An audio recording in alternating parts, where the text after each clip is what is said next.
അതുപോലെ തന്നെ ഭാവിയിൽ ഉണ്ടാകാൻ പോകുന്നുള്ള അവരുടെ സാലറിയിൽ അല്ലെങ്കിൽ ബിസിനസ്സിലുള്ള ഇൻക്രീസിനനുസരിച്ചിട്ട് അതൊക്കെ കണക്കൂട്ടിയിട്ടാണ് നമ്മൾ ഏത് ബാങ്കിൽ നിന്ന് അവർക്ക് ലോൺ എടുക്കണം, ഏത് ബാങ്കിലെ പ്രൊഡക്റ്റ് ആയിരിക്കും അവർക്ക് അനുയോജ്യം എന്ന് നമ്മൾ പരിശോധിച്ച് അവർക്ക് പറഞ്ഞു കൊടുക്കുന്നത്. ഞാൻ അജീഷ് നാരായണൻ, റിയൽറ്റിയുടെ പുതിയ പോഡ്കാസ്റ്റിലേക്ക് എല്ലാവർക്കും സ്വാഗതം.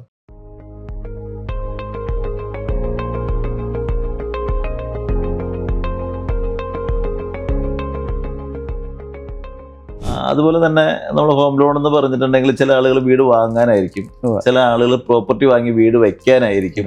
ഞാൻ ഒരു കാര്യം ചോദിക്കട്ടെ, അത് പറഞ്ഞപ്പോഴാ ഈ ലാസ്റ്റ് ടൈം തന്ന കേസിലെ ഒരു സിവിൽ ഇഷ്യൂ ഉണ്ടായിരുന്നു, നിങ്ങൾ എങ്ങനെയാ അത് ചെയ്തത്? ഈ സാധാരണഗതിയിൽ നമ്മൾ സിവിലിനെ കുറിച്ച് ആളുകൾക്ക് ഭയങ്കര തെറ്റിദ്ധാരണയുണ്ട്.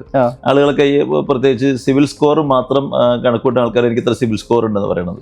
പക്ഷേ ഈ സിവിൽ എന്ന് പറയുന്നത് കഴിഞ്ഞ ഒരു 10-12 വർഷത്തെ നമ്മൾ ഫൈനാൻഷ്യൽ ഇടപാടുകളുടെ എല്ലാ ഡീറ്റെയിൽസും വരുന്ന ഒരു കുറച്ച് പേജുകളുടെ റിപ്പോർട്ടാണ് ഈ സിവിൽ റിപ്പോർട്ട്, ക്രെഡിറ്റ് റിപ്പോർട്ട് എന്ന് പറയുന്നത്. അതനുസരിച്ച് നമ്മൾക്ക് 5 വർഷത്തിനുള്ളിൽ എന്തെങ്കിലും ഡ്യൂസ് വരികയോ സെറ്റിൽമെൻ്റ് ഒക്കെ ചെയ്യുകയാണെങ്കിൽ ബാങ്കിന് വേണമെങ്കിൽ ഡീവിയേഷൻ കൊടുത്തുകൊണ്ട് ലോൺ ചെയ്യാൻ പറ്റും. അതും പല ബാങ്കുകൾക്കും പല രീതിയിലാണ്. പ്രൈവറ്റ് ബാങ്കുകളൊക്കെ കുറച്ചധികം ഡീവിയേഷൻസ് കൊടുക്കാറുണ്ട്, പക്ഷേ അതിനനുസരിച്ച് അവരുടെ പലിശ നിരക്ക് കൂടുതലായിരിക്കും. മനസ്സിലായി. പക്ഷേ ഗവൺമെൻറ് ബാങ്ക്, ഇപ്പോൾ നാഷണലൈസ്ഡ് ബാങ്കുകളിൽ നമ്മൾ ലോൺ ചെയ്യുമ്പോൾ നമുക്കൊരു പരിധി കൂടുതൽ ഡീവിയേഷൻസ് നടക്കില്ല. അത് 5 വർഷത്തിന് താഴെ ഉള്ള കേസുകളാണെങ്കിൽ നടക്കില്ല. അതിന് മുമ്പോട്ടുള്ള കേസുകളിലാണ് എന്തെങ്കിലും ഡീവിയേഷൻസ് നടക്കുകയുള്ളൂ. പക്ഷേ ഏതെങ്കിലും രീതിയിൽ സ്യൂട്ട് ഫയൽ ചെയ്യുകയോ അല്ലെങ്കിൽ സെറ്റിൽമെൻറ്റ് വലിയൊരു എമൗണ്ട് ചെയ്യുകയോ ചെയ്ത കേസുകൾ ഒരു ബാങ്കിൽ ലോൺ ചെയ്യാൻ തയ്യാറാവില്ല. മനസ്സിലായി. നമ്മൾ കഴിഞ്ഞ തവണ ചെയ്ത കേസിൽ സംഭവിച്ചു വെച്ചിട്ടുണ്ടെങ്കിൽ ഒരു 4 വർഷത്തിന് മുമ്പ് അവർക്ക് സെറ്റിൽമെന്റ് ഉണ്ടായിരുന്നു.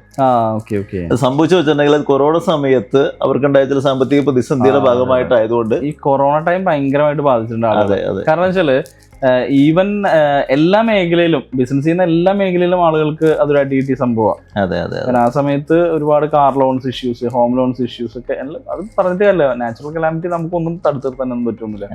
ജീവിച്ചിരിക്കുന്നതേ ഭാഗ്യം. അതാ പറയുന്നത്. നമ്മൾ സ്വാഭാവികമായിട്ടുള്ള നമ്മളുടെ ജീവിത രീതികളിൽ തന്നെ മാറ്റം വന്നു. നമ്മൾ വീട്ടിലകത്തിരിക്കുന്ന സമയത്ത് വരുമാനം ഉണ്ടാക്കുക എന്ന് പറയുന്നത് നടക്കാത്ത കാര്യമാണ്. പക്ഷെ അത് ഗവൺമെന്റിന് അറിയാം, ബാങ്കുകൾക്ക് അറിയാവുന്നതുകൊണ്ട് ആ സമയത്ത് ഉണ്ടാകുന്ന സാമ്പത്തിക പ്രശ്നങ്ങൾ ബാങ്കുകൾ രീതി കാണുന്നുണ്ട്. പല ബാങ്കുകളും, എല്ലാ ബാങ്കുകളും ഇല്ല. മനസ്സിലായി.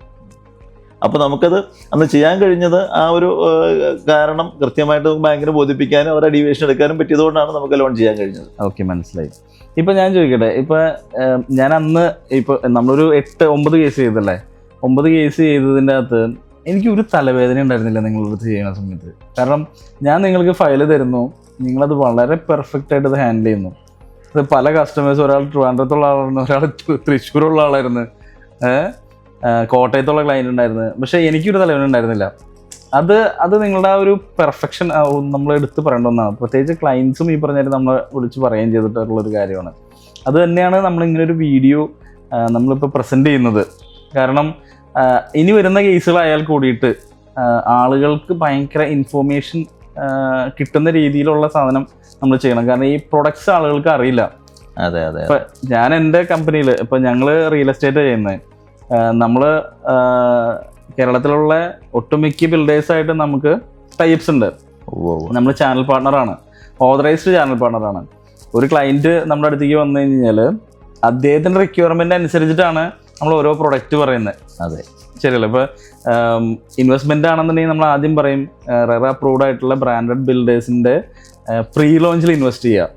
അതെ, ഓക്കെ. 2-3 ഇയേഴ്സിൽ കംപ്ലീറ്റ് ആവുന്ന പ്രൊജക്റ്റ് ആണെന്നുണ്ടെങ്കിൽ ഇത് നമുക്ക് ഈസിലി സെല് ചെയ്യാം. നമുക്ക് വേണമെങ്കിൽ നമ്മുടെ കയ്യിൽ വെക്കാം, അതല്ലെങ്കിൽ നമുക്ക് സെല് ചെയ്യാം.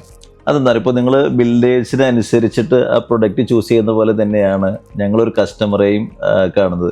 ആ കസ്റ്റമറുടെ സാമ്പത്തിക ഭദ്രത അനുസരിച്ചിട്ട്, സാമ്പത്തിക ഭദ്രത അനുസരിച്ചിട്ട്, അതുപോലെ തന്നെ ഭാവിയിൽ ഉണ്ടാകാൻ പോകുന്നുള്ള അവരുടെ സാലറിയിൽ അല്ലെങ്കിൽ ബിസിനസ്സിലുള്ള ഇൻക്രീസിനനുസരിച്ചിട്ട് അതൊക്കെ കണക്കൂട്ടിയിട്ടാണ് നമ്മൾ ഏത് ബാങ്കിൽ നിന്ന് അവർക്ക് ലോൺ എടുക്കണം, ഏത് ബാങ്കിലെ പ്രൊഡക്റ്റ് ആയിരിക്കും അവർക്ക് അനുയോജ്യം എന്ന് നമ്മൾ പരിശോധിച്ച് അവർക്ക് പറഞ്ഞു കൊടുക്കുന്നത്. മനസ്സിലായി. പിന്നെ ഒരു കാര്യം വെച്ചിട്ടുണ്ടെങ്കിൽ എന്തുകൊണ്ടാണ് കസ്റ്റമേഴ്സ് ഹാപ്പി ആണെന്ന് വെച്ചിട്ടുണ്ടെങ്കിൽ അവർ വരുമ്പോൾ തന്നെ ഇത്തരം കാര്യങ്ങൾ അവരുടെ സിബിൽ റിപ്പോർട്ട് നമ്മൾ തന്നെ ചെക്ക് ചെയ്യും. എന്നിട്ട് അതിനനുസരിച്ചിട്ട് അവർ ഏത് ബാങ്കിൽ ലോൺ എടുത്താലാണ് അവർക്ക് EMI കുറവുള്ളത്, എത്ര വർഷം ലോൺ കിട്ടുമെന്ന് നമ്മൾ തന്നെ പഠിക്കും. കാരണം പല ബാങ്കുകളുടെ പ്രൊഡക്റ്റിനെ കുറിച്ച് നമ്മൾ സ്റ്റഡീഡാണ്, നമ്മുടെ സ്റ്റാഫ് സ്റ്റഡീഡാണ്.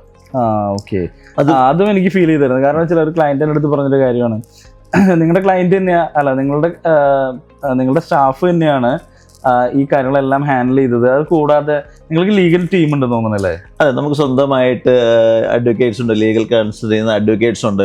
നമുക്ക് വളരെ എക്സ്പീരിയൻസ് ആയിട്ടുള്ള ഡോക്യുമെന്റ് റൈറ്റേഴ്സ് ഉണ്ട് നമ്മൾ സപ്പോർട്ട് ചെയ്യാൻ നമ്മുടെ ഓഫീസിൽ. അപ്പോൾ ചില കാര്യങ്ങളിൽ ഇപ്പോൾ അഡ്വക്കേറ്റ്സ് കാണാത്ത കാര്യങ്ങൾ കാണാൻ ഈ ഡോക്യുമെന്റ് റൈറ്റേഴ്സിന് എക്സ്പീരിയൻസ് ഉള്ളവർക്ക് കഴിയും. അതുപോലെ ഇത് ഒരു കോമ്പിനേഷൻ വർക്ക് ആയതുകൊണ്ട് യാതൊരു തടസ്സങ്ങളും ഇല്ല. എന്ന് വെച്ചിട്ടുണ്ടെങ്കിൽ കൃത്യമായിട്ട് ബാങ്ക് നമ്മൾ ഡിസൈഡ് ചെയ്യുന്നു, അവരത് പറഞ്ഞ് മനസ്സിലാക്കുന്നു. അതുപോലെ തന്നെ ഒരു പ്രോപ്പർട്ടിയുടെ ഡോക്യുമെന്റ്സ് A to Z നമ്മൾ ചെയ്യുവാണ്. ഇപ്പോൾ സാധാരണഗതിയിൽ ആളുകളുടെ ഒരു ചിന്തയുണ്ട്, ഇപ്പോൾ റിയൽ എസ്റ്റേറ്റിൽ ഇത്ര എക്സ്പീരിയൻസ് ഉള്ള അജീഷ് ഭായിക്ക് ഒരു കാര്യം അറിയാൻ പറ്റും. കാരണം വെച്ചിട്ടുണ്ടെങ്കിൽ ആളുകൾ ഒരു ആധാരവും ഒരു ടാക്സ് റിസിപ്റ്റും ഉണ്ടെങ്കിൽ കച്ചവടം നടക്കുമെന്ന് വിചാരിക്കുന്ന ഒരുപാട് ആളുകൾ കണ്ടിട്ടുണ്ടാവും. ഈ സെയിം സാധനം തന്നെ ലോണിലും ഉണ്ട്. ആളുകൾ വിചാരം എൻ്റെ പേപ്പർ കറക്റ്റാണ്, എൻ്റെ ആധാരം ഉണ്ട്, ടാക്സ് റിസിപ്റ്റ് ഉണ്ട്, മുന്നാധാരം ഉണ്ട്. ഈ രീതിയിലാണ് ആളുകൾ ചിന്തിക്കുന്നത്. പക്ഷേ ഈ പ്രോപ്പർട്ടി വാങ്ങാൻ വരുന്ന ആളുകളാണ് ലോൺ എടുക്കുന്നത്. അതെ അതെ അതെ. വിൽക്കുന്ന ആളുകളുടെ കയ്യിൽ നിന്ന് ഡോക്യുമെന്റ് അവർ ഇതൊക്കെ എൻ്റെ കയ്യിലുണ്ടല്ലോ, ഇത്ര എൻ്റെ കയ്യിലുണ്ട്, എല്ലാ പേപ്പറും കറക്റ്റാണ്, ഞാൻ ജീവിതത്തിൽ ഇന്നുവരെ ലോൺ എടുത്തിട്ടില്ല, എല്ലാ പേപ്പറും കറക്റ്റാണെന്ന് പറയും.